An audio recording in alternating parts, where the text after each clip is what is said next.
Return to the fire!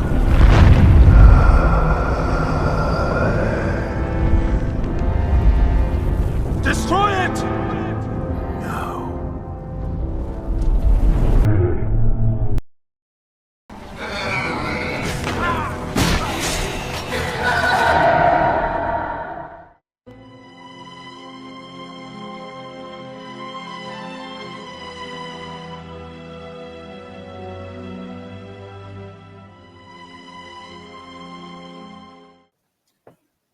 Et bonjour à tous et bienvenue sur la chaîne Penguin Invest. J'espère que vous avez passé une excellente semaine. Et aujourd'hui, on va faire un update global du marché.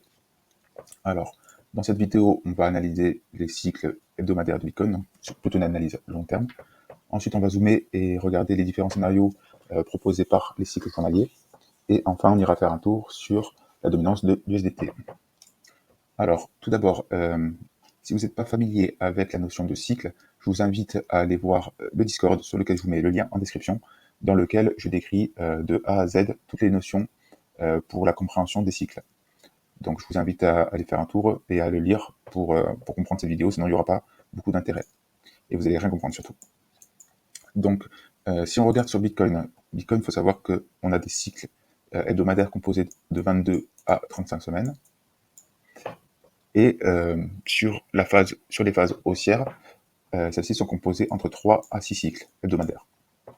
Donc là, si on regarde un petit peu depuis le début du bull market, on voit qu'on a eu un cycle, 2, 3, 4, et on est au 5e cycle hebdo.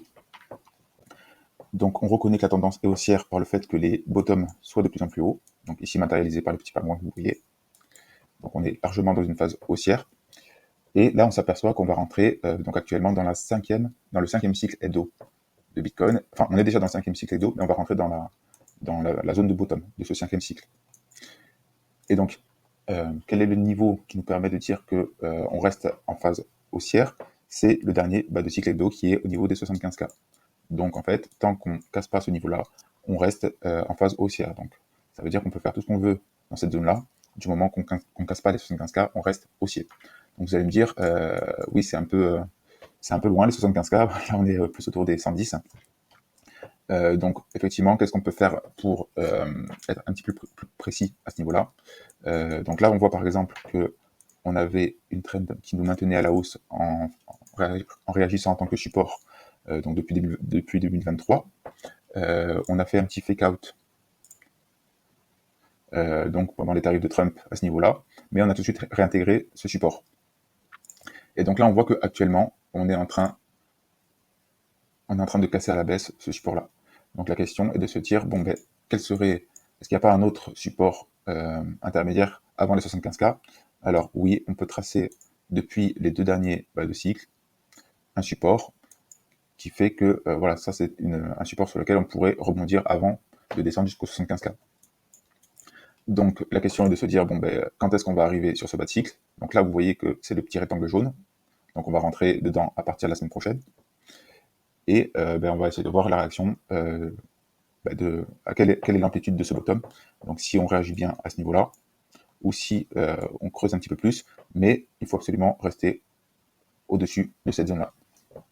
Donc ensuite, une fois qu'on aura trouvé un bottom, donc moi je m'attends à ce qu'on maintienne la tendance haussière, tout simplement vu le niveau de peur qui est actuellement sur le marché, voilà, je m'attends à rebondir, il n'y a pas de souci.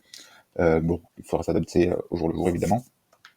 Mais une fois qu'on aura trouvé ce bottom, donc on aura la validation qui va se faire par l'indicateur, et donc on pourra se dire, bon ben, on va rentrer dans le 6e cycle, donc on sait que ça va être certainement le dernier de cette phase haussière, avant qu'il y ait la correction.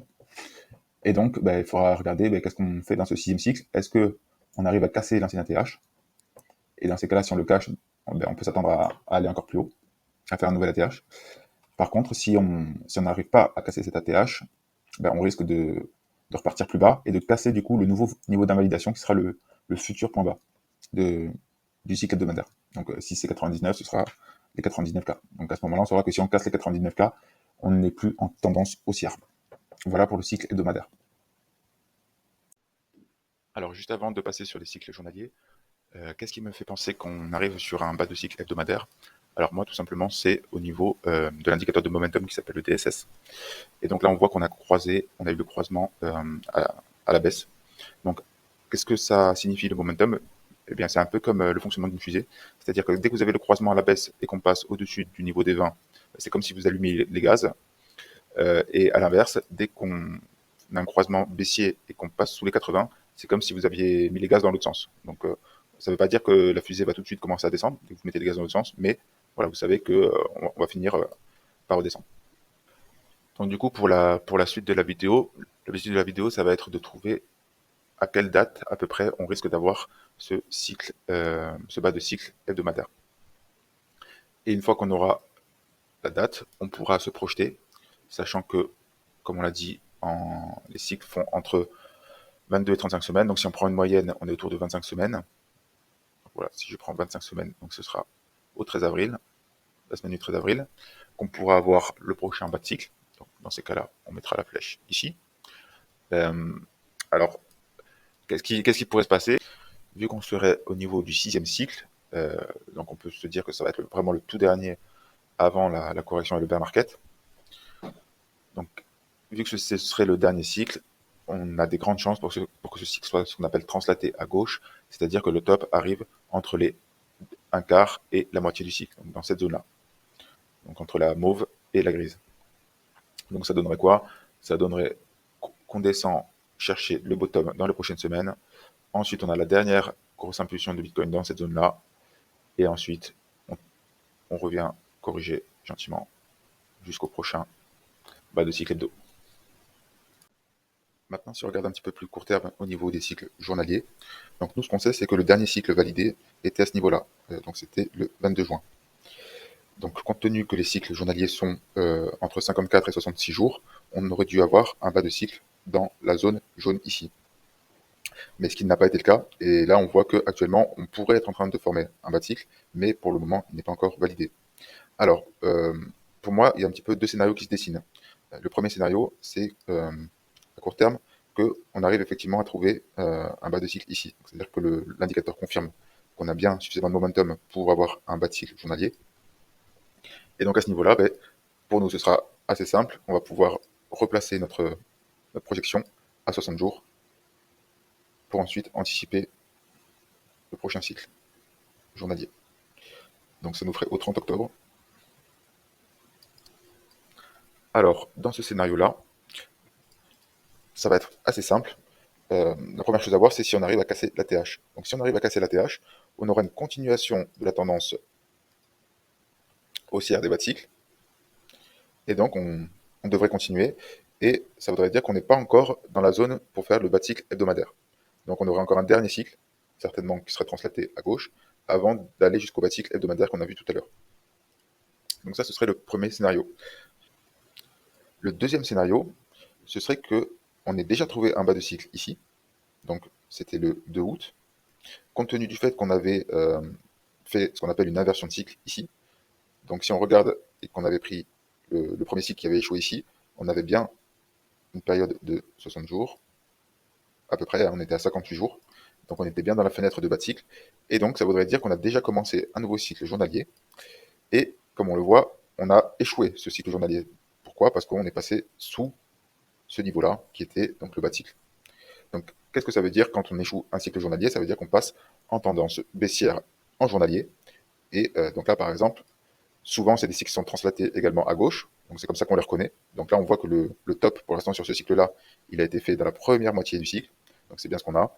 Et donc là, ben, on peut s'attendre à avoir une continuation de la correction. Et donc ça correspond un petit peu plus au scénario que j'envisage moi et que je vous expliquais tout à l'heure dans le cycle hebdomadaire. Donc voilà, grosso modo, là ça nous ferait une date autour du 1er octobre pour trouver le bas de cycle. Alors que si on va sur l'autre scénario, on aurait un premier bas de cycle à ce niveau-là, au niveau du 31 octobre, et ensuite la correction un petit peu plus profonde du cycle hebdo au niveau de fin décembre. Mais voilà, pour moi, ça me paraît un petit peu tard pour faire ça, compte tenu qu'on est vraiment très tard dans le cycle de 4 ans de Bitcoin. Donc moi, je m'attends vraiment plus à me dire que en fait, le vrai bas de cycle était ici. Et donc là, on est en train de faire ce qu'on appelle un cycle qui a échoué.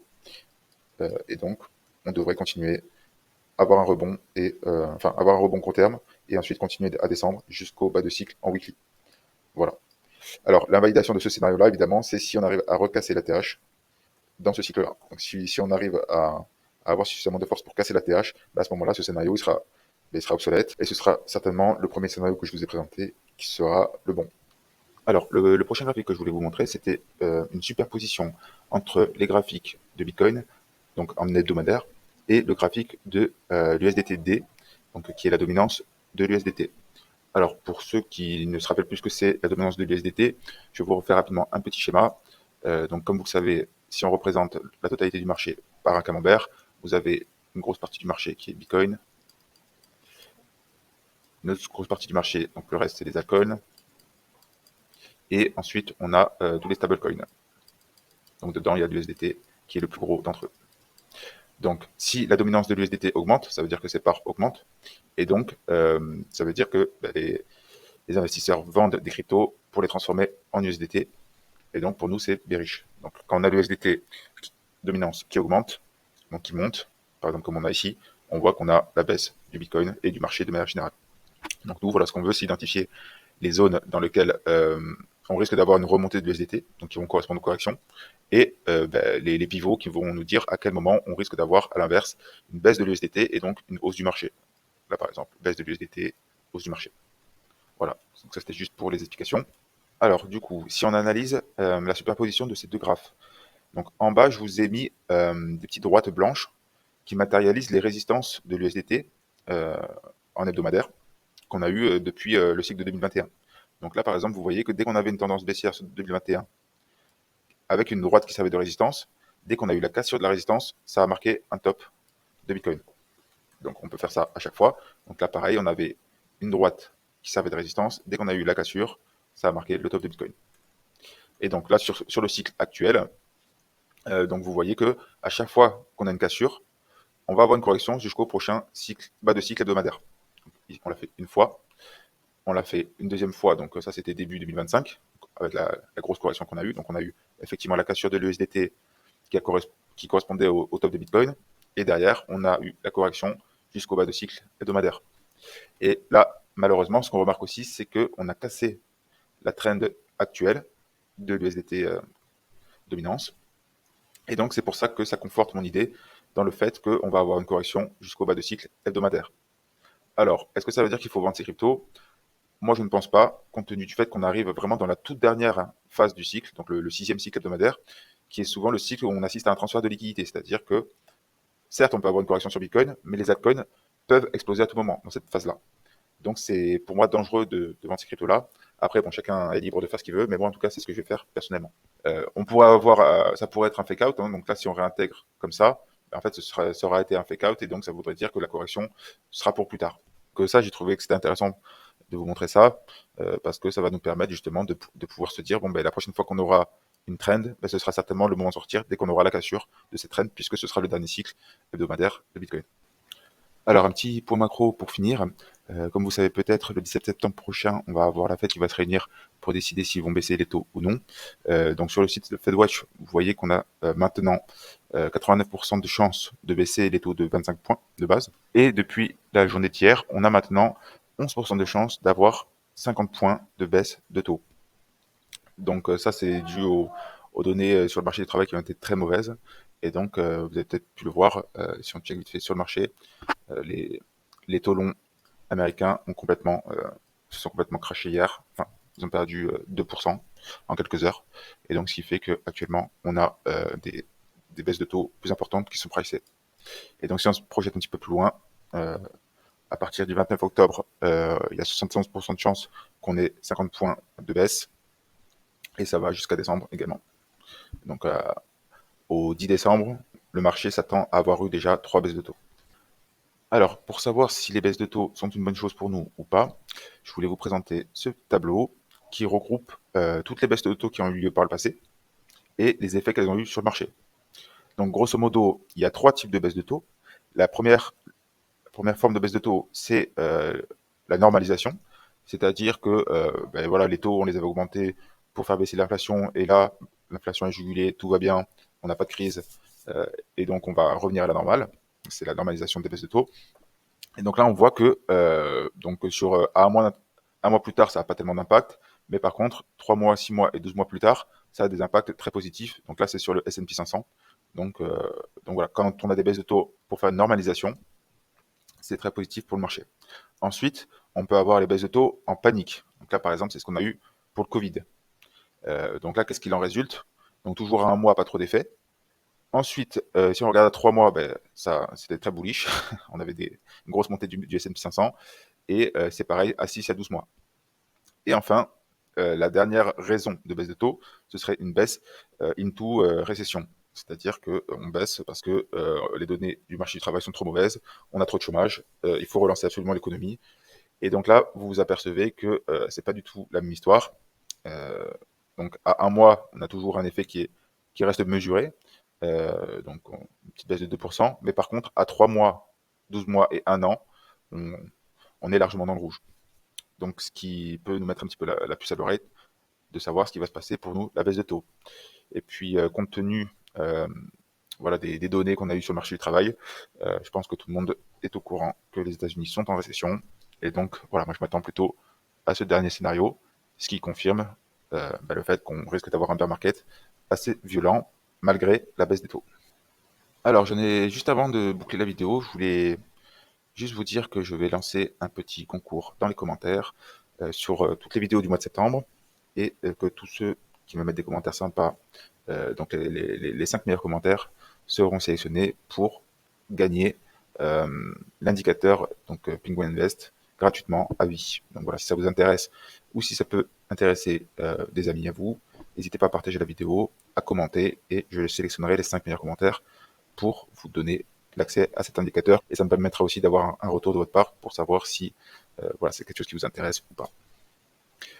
Voilà, j'espère que vous avez apprécié cette vidéo, ce sera tout pour moi. Je vous souhaite un très bon week-end et je vous dis à très bientôt sur le groupe ou sur le Discord. Ciao.